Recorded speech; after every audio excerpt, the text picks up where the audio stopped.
Hi, everyone. We're going to go ahead and get started. So that way we have ample time for our great presenters today.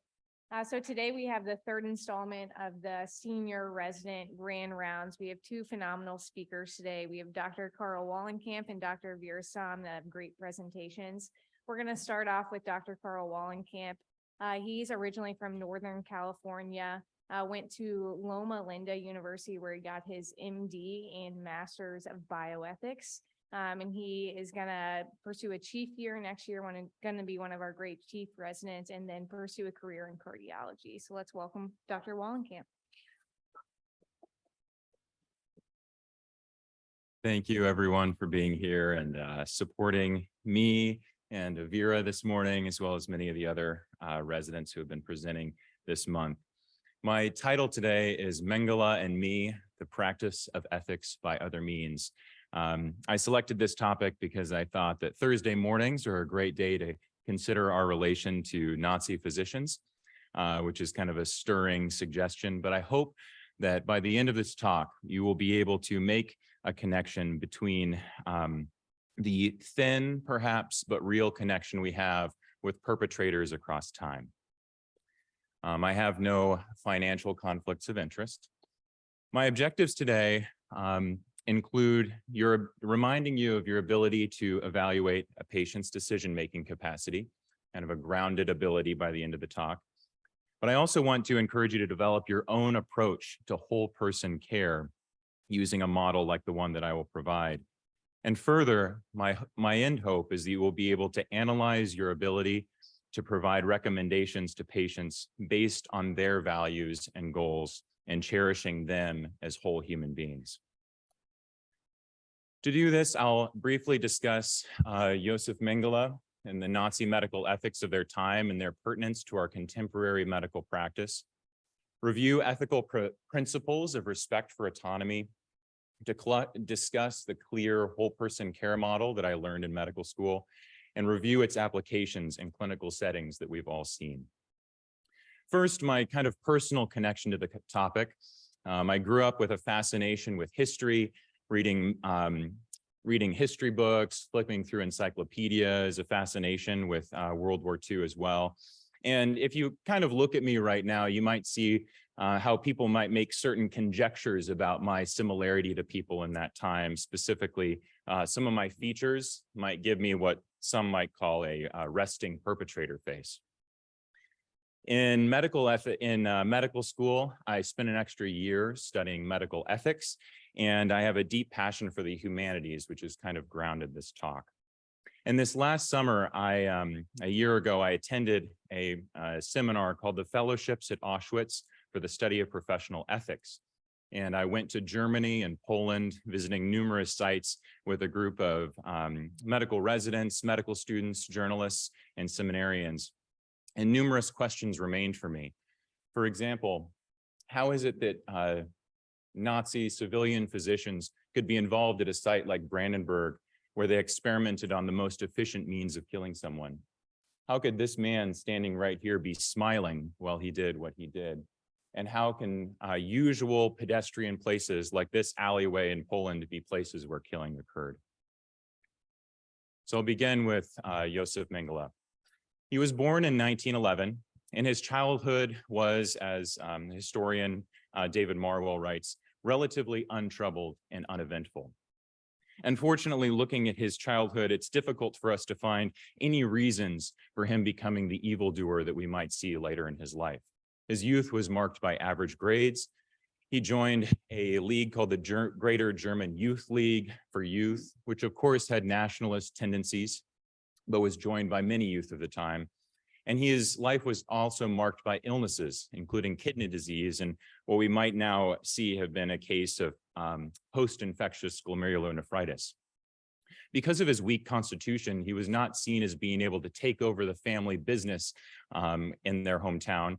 And so he pursued a career in medicine that really spurred him on. He kind of found himself in the pursuit of a medical career. He respected his professors. He writes that he was personally touched by the humanism of a number of his professors, especially one that helped them focus on the personhood of the cadavers in their lab. He contributed academically helping to write papers on thromboangiitis obliterans, and here's some histopathology for the nerds in the room, and polyarteritis nodosa. He published his dissertation with great reception in what we might call a high-impact journal today, and hoped to pursue an academic career in medicine in Germany. He then joined the SS, and motivated, as we all know, by nationalist and xenophobic tendencies, as well as personal career aspirations, I think we also must acknowledge that he had a deep desire to pursue science. Now, how could that be when we compare our science of today at this major academic medical institution where we all sit that pursues learning and research? How could that be in this time that we might view as being a time of pseudoscience? Well, Nazi medical ethics at that time arose in the early 20th century and late 19th century, which was marked by a massive hope in the benefits of science. At that time, you can see the thread between the development of Charles Darwin's The Origin of Species and the idea that perhaps the behaviors we see in society, those which result in social ills, are perhaps inherited. Perhaps there's a genetic cause of many of the ills and many of the behaviors that we see.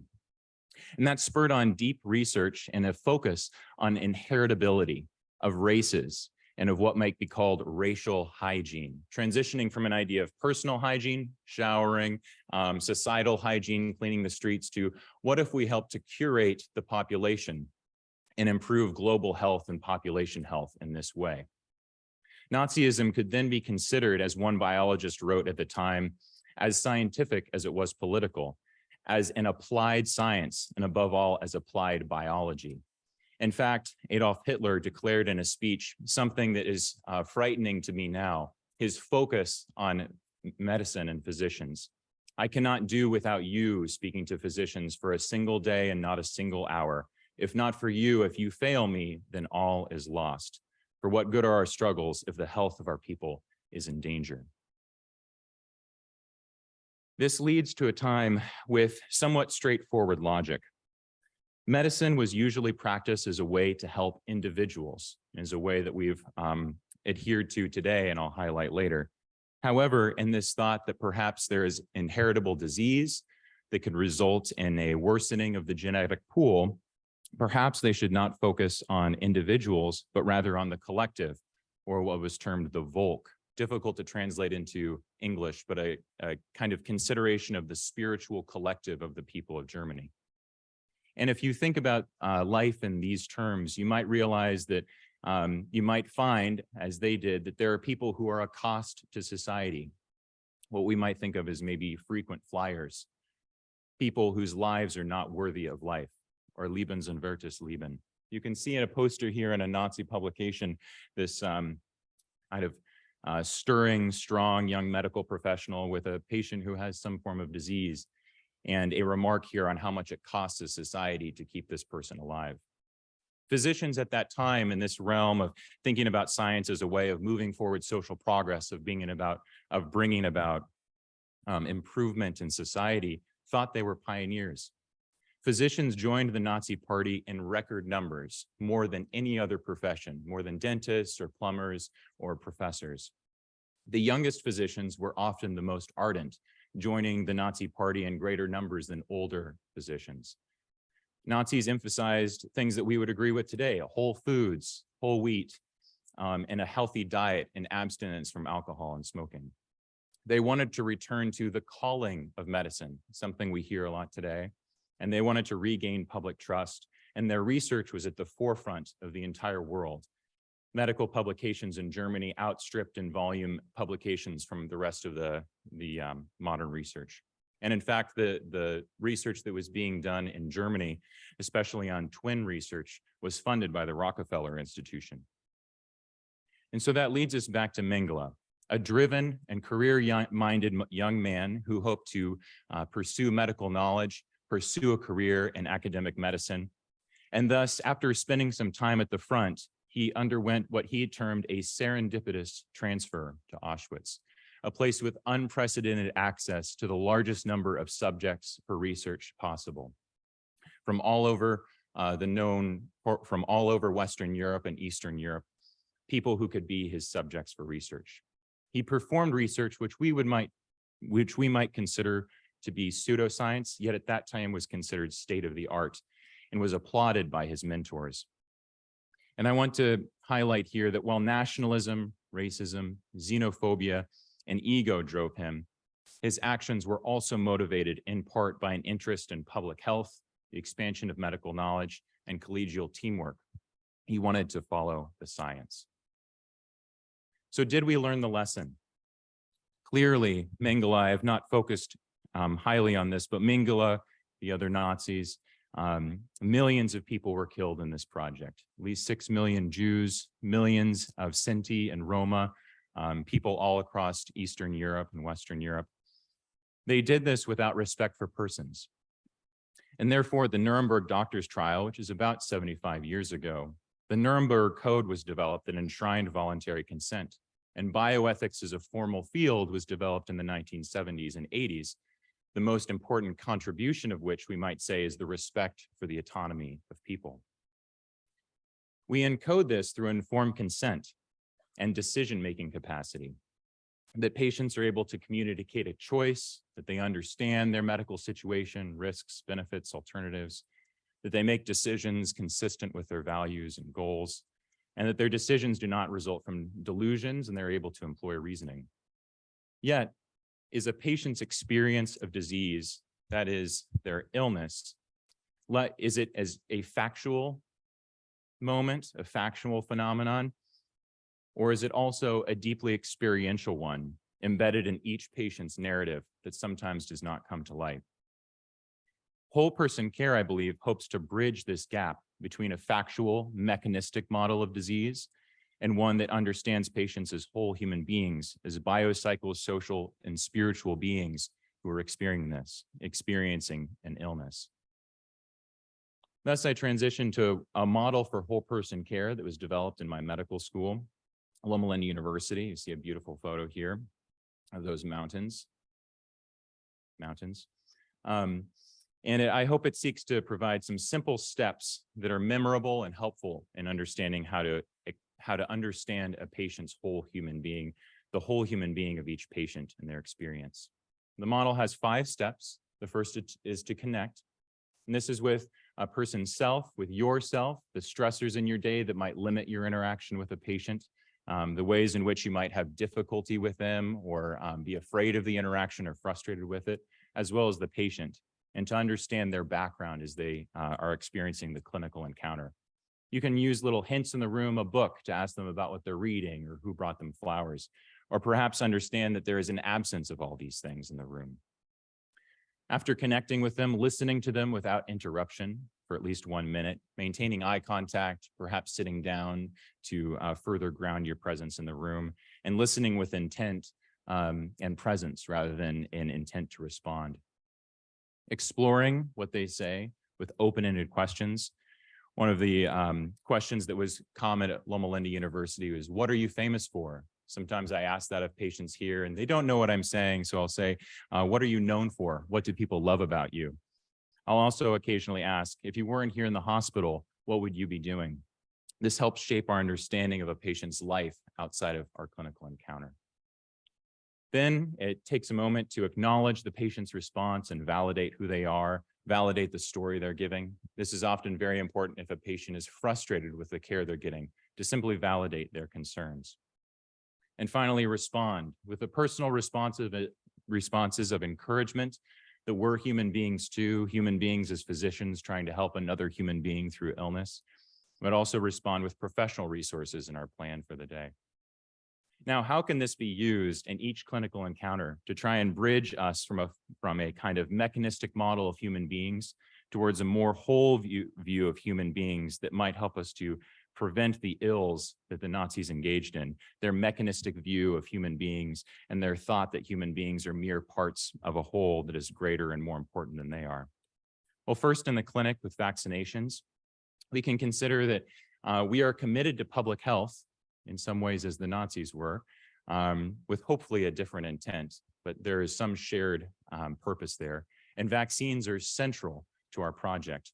I think this was highlighted in the COVID-19 pandemic. And even yesterday, when I was trying to talk to a patient at my VA clinic about vaccinations, there was a bit of an explosion of their perspectives on vaccines. And vaccine hesitancy and resistance is in part a function of each patient's moral narrative as much as it is about their factual understanding. Decisions that patients make are often driven by their moral foundations of how they will approach problems alongside the facts of the matter.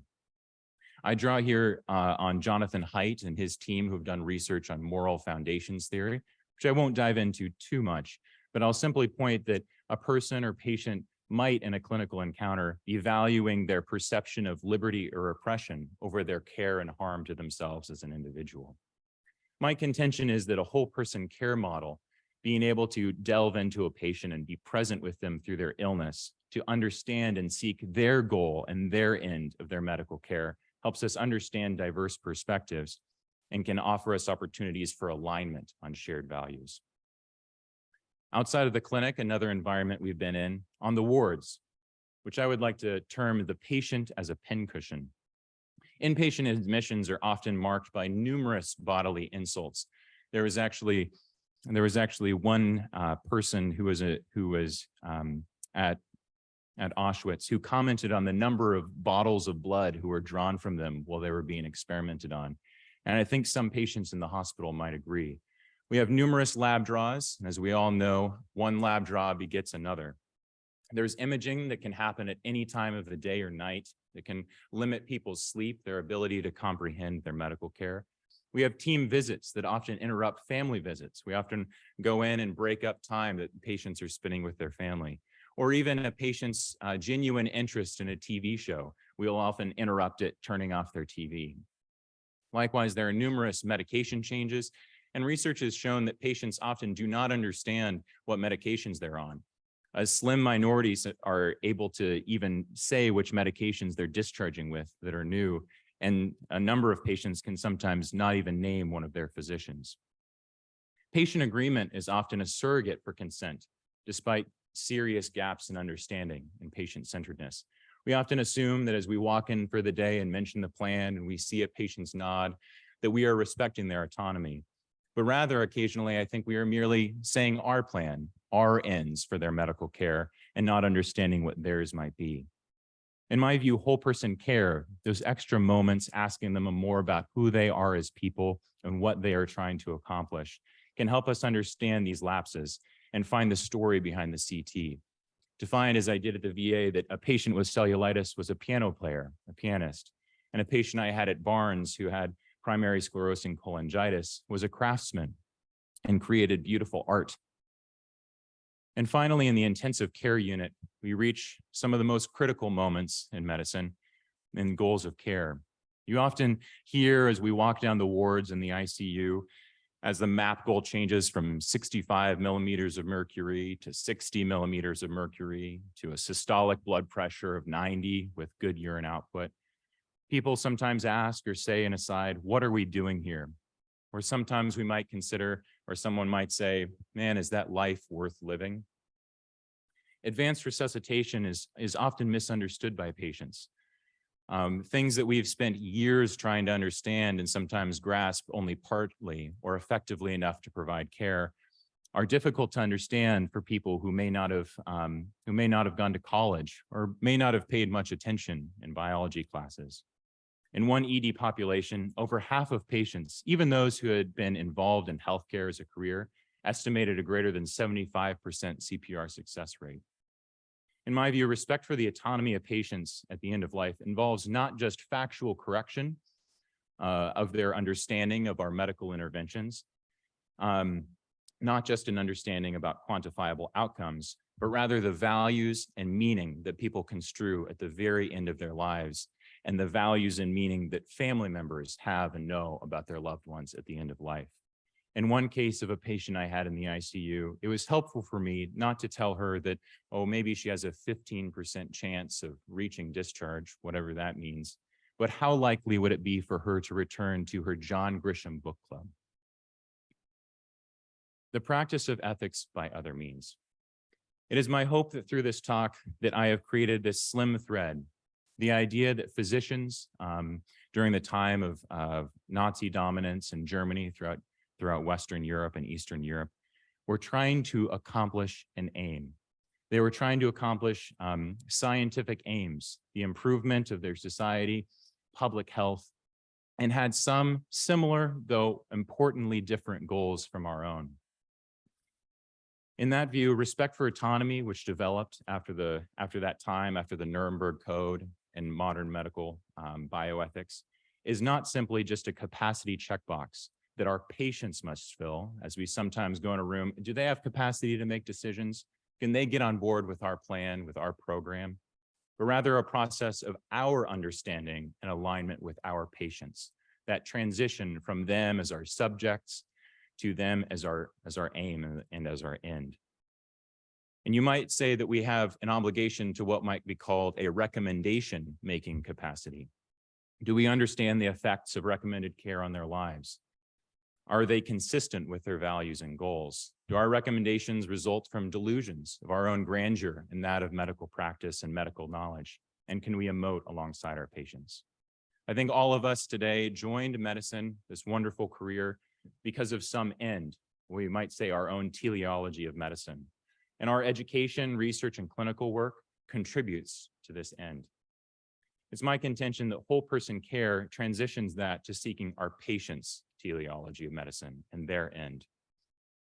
And thus, in my view, the best practice of medicine for each patient becomes an ethical endeavor of aligning ourselves with their goals and values and making decisions that align us with them.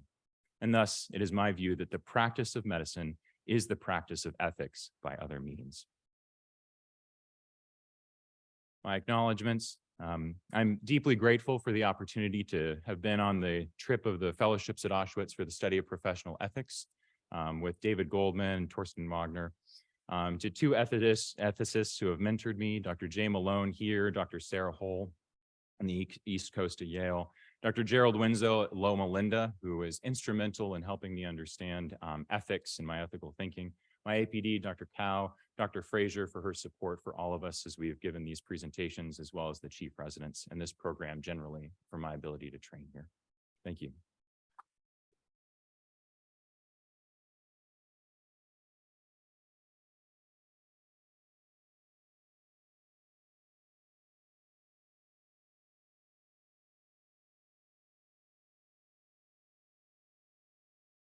Thank you for a great talk, Karl. Next, we have Dr. Avira.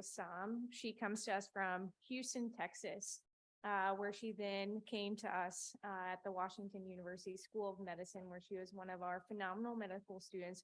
We were just talking about how she was one of the medical students during my first inpatient rotation of intern year, so we've come a long way. And then she came to internal medicine residency here. She is currently applying to rheumatology fellowship, where I know she'll be phenomenal, and she is a great rheumatology inspired talk for us today. Let's welcome Dr. Sam. Thank you. Yeah, we have to bring the mic a little bit lower for me. Thank you so much for having me here today. My name's Avira, like Millie mentioned. I'm an internal medicine PGY3. Today, I'll be talking about glucocorticoids, perpetrator of healthcare disparities in lupus.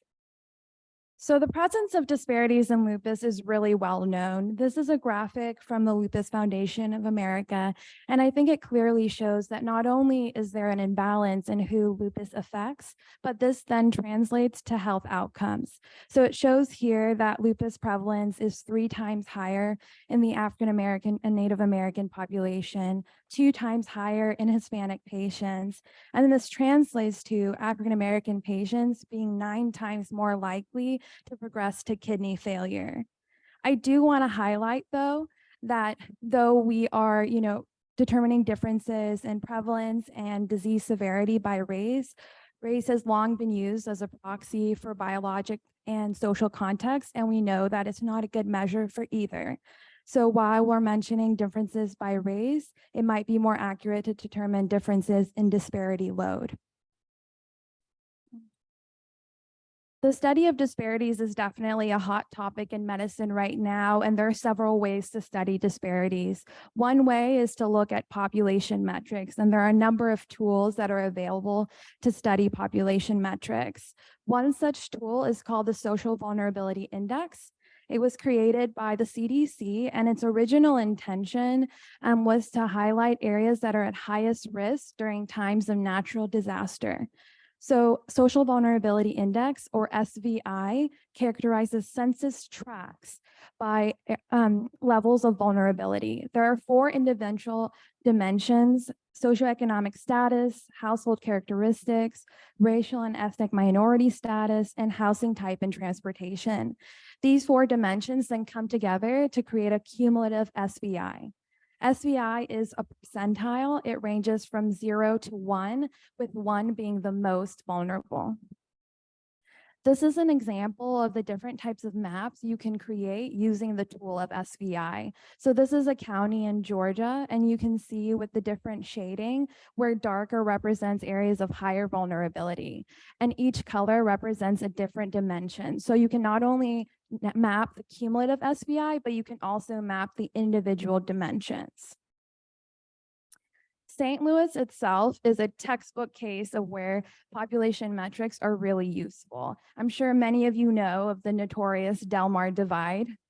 And so there are multiple statistics out there that show as you go from south to north, the median income decreases, the median value of housing decreases, and the number of residents with a bachelor's degree decreases. But these differences in socioeconomic status then translate to differences in health outcomes. So this is a map that was published by the St. Louis County Department of Public Health in 2020, and it maps life expectancy by zip code, with the darker areas representing areas with higher life expectancy and the lighter areas representing areas with lower life expectancy. And I think you guys can probably guess where the Del Mar divide is on this map. We also saw an example of this in the COVID pandemic as well, with neighborhoods that had greater than 50% Black residents having a significantly higher number of cases than neighborhoods that had less than 5% residents. So this is a phenomenon that's still occurring today. I'm going to switch tracks a little bit and bring the focus back to lupus, and specifically treatments in lupus and where steroids play a role.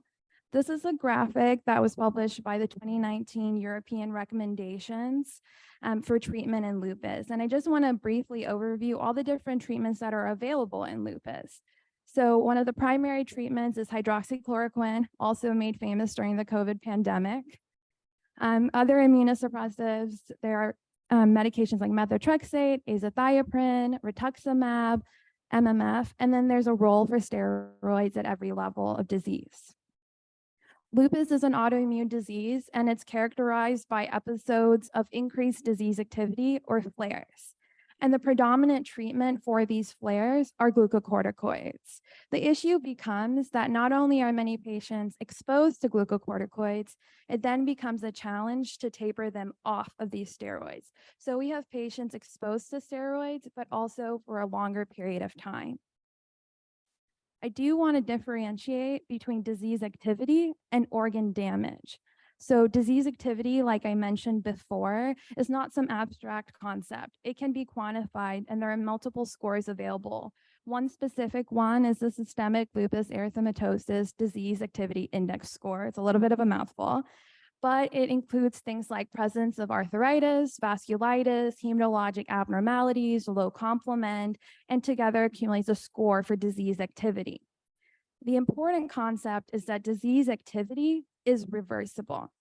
And while disease activity that's not controlled can lead to organ damage, which is why we treat with steroids in the first place, there have been numerous studies that have found that steroid use independently is leading to irreversible organ damage in lupus patients.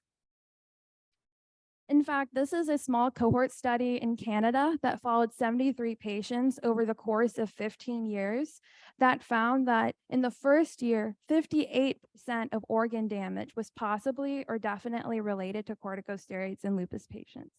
And in the later stages, 80% was possibly or definitely related to steroids, implying that steroids are not only leading to damage accrual, but are significantly leading to damage accrual. Other studies have found that there's also a dose response. So even 1 milligram per day increase in prednisone use is leading to almost a 3% increase in the risk of developing organ damage in lupus patients. One study found that the threshold for organ damage was 4.42 milligrams per day, implying that the goal would be to have steroids less than 5 milligrams per day. So knowing the prevalence of disparities in lupus and the role that steroids are playing in these patients, we wanted to ask, does social vulnerability correlate with disease activity and prednisone use in lupus patients? So to do this, we had 272 patients from the WashU Lupus Center here with a diagnosis of lupus. We had access to their addresses from their index visit, meaning their first visit here at the clinic, which was then translated to an SVI. Because SVI is a percentile, an SVI of 0.5 implies that that census tract is more vulnerable than 50% of census tracts in America. So for the purpose of our study, we define any SVI greater than 0.5 as a socially vulnerable area. We also had access to their disease activity score from their index visit using the score that I mentioned earlier, and we defined any score greater than 4, which has been used in other studies as well, as active disease. We were able to see their prednisone dose from their index visit and use multinomial logistic regression to look for associations. Talking a little bit more about the demographics for our study. So our population was primarily female, primarily Black, and the average SVI for our population was 0.511, so just a little bit above average. And when we look at prednisone dosage distribution, we actually see that majority of patients did not receive any prednisone, but there was a significant proportion that did. And in fact, 6% received greater than 20 milligrams. So when we did our analysis, we actually found that patients who live in areas with greater social vulnerability were more likely to receive higher doses of prednisone, specifically those living in areas vulnerable in terms of socioeconomic status and household composition. So what this means is that patients living in areas of higher social vulnerability were 2.31 times more likely to receive a higher dose of prednisone. Interestingly, there was no significant correlation between disease activity and social vulnerability. This is a map that we've created from our data, and I think you can really easily see the correlation between social vulnerability and prednisone. So this is a map of Missouri and Illinois because that's where the majority of our patients reside. And you can see from the shading, the darker areas represent areas of higher vulnerability. The green dots represent no prednisone, and the orange dots get bigger with higher doses of prednisone. And especially with the zoom out where you can see where our clinic is located, you can see that the orange dots tend to be where the darker areas are shaded.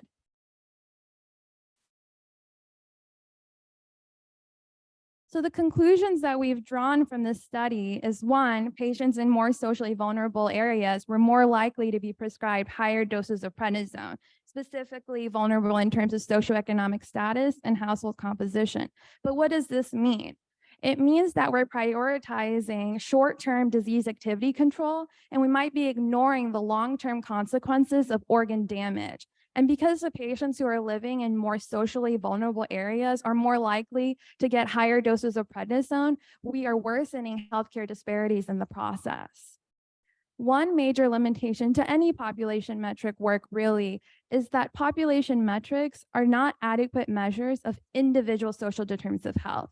So if you use population metrics, you might miss a lot of the individual hurdles that patients are facing.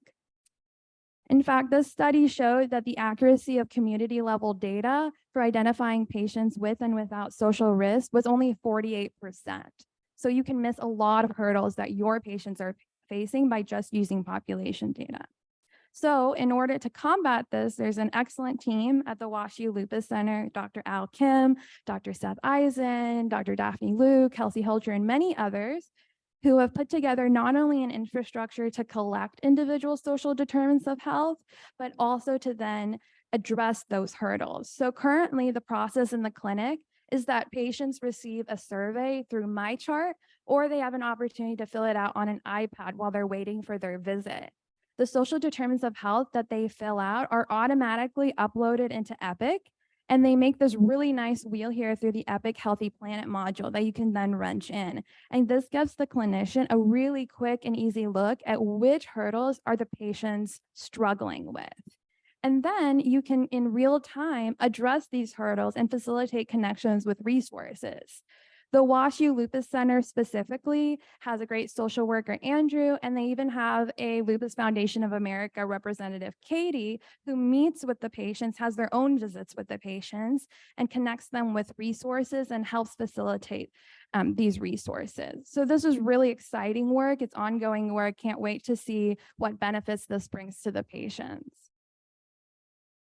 I want to thank you all for listening. I have so many people to thank. I probably don't have enough time. I definitely want to thank Dr. Al Kim, who's been my mentor since medical school and inspired me to pursue rheumatology. Dr. Elizabeth Baker, she's a professor of public health at SLU, who's been invaluable in teaching me about population metrics. Dr. Daphne Liu, Dr. Seth Eisen, Dr. Dipali Sen, who work with the WashU Lupus Center, Dr. Ling Chen, who's helped us with our statistical analysis, Lily McMorrow, without whom I could not work the red cap, and Anisha Vaughn, who has helped us make this fabulous map to look for the correlations. And then I want to thank my funding sources as well, the Mentors in Medicine program here, and the Rheumatology Research Foundation Preceptorship, which is funding my research for this year. Thank you guys so much for listening.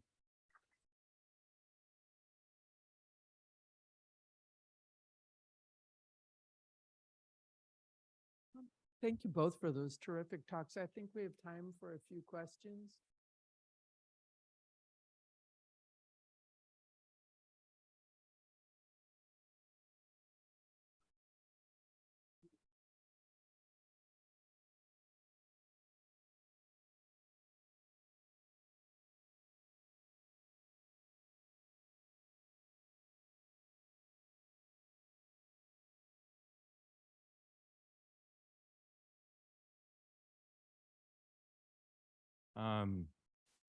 I'll admit that I chose medicine in large part because of my love for taking care of the patient in front of me. And in my year of studying medical ethics, as well as preparing for this talk, I have some mild suspicions about public health at times. But I think in the essence of specifically COVID-19 and the public health messaging and the endeavors that we were trying to accomplish at that time and even still, I think physicians can have a mind towards the health of the public. As each member of the public, the individual patient in front of us, we can have a mind for their health as well as that of the entire group. But I think one of the challenges in COVID-19 was in part the messaging. I think sometimes patients in front of us thought that we were doing things to them because of the collective rather than because of their health in front of us. And sometimes I think we can have a tendency to misconstrue the research or the pertinence to an individual patient. So I think physicians can be involved in public health research, but I think at times when they're involved in public health or taking that role, they should be clear with their patients about times in which they're prioritizing the public's health. Hey, you know, I think the biggest reason for me to recommend a vaccine for you is because of its benefit to the group, to your community that you're a part of. So why do you think people with high vulnerability are prescribed higher doses of prednisone and steroids? That's a great question. And I think that's the question that comes up with this work. I think there's a couple of different possible answers, and it's definitely something we can look more into. You know, a lot of these patients, like I said, this is from their index visit. So they might be coming from areas where there's not access to rheumatologists specifically or other drugs. And once they come here, it would be interesting to see how their care changes over time.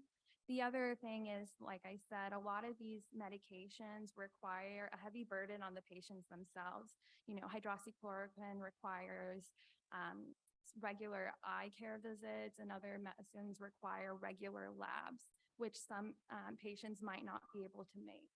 And sometimes the easiest medication to use are steroids. So those would be two of my thoughts initially.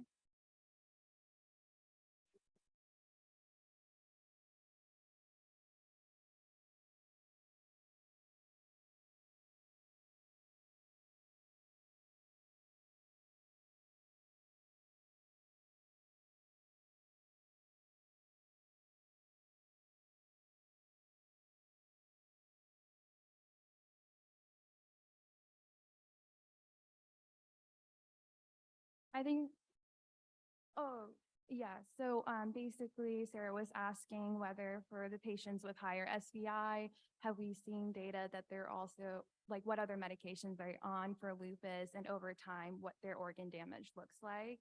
We haven't specifically done the analysis for that, but we do have access to at least the information about the different medications that they're on. And one of our future steps would be to look at more variables about organ damage specifically. So I think those are two great topics for future work.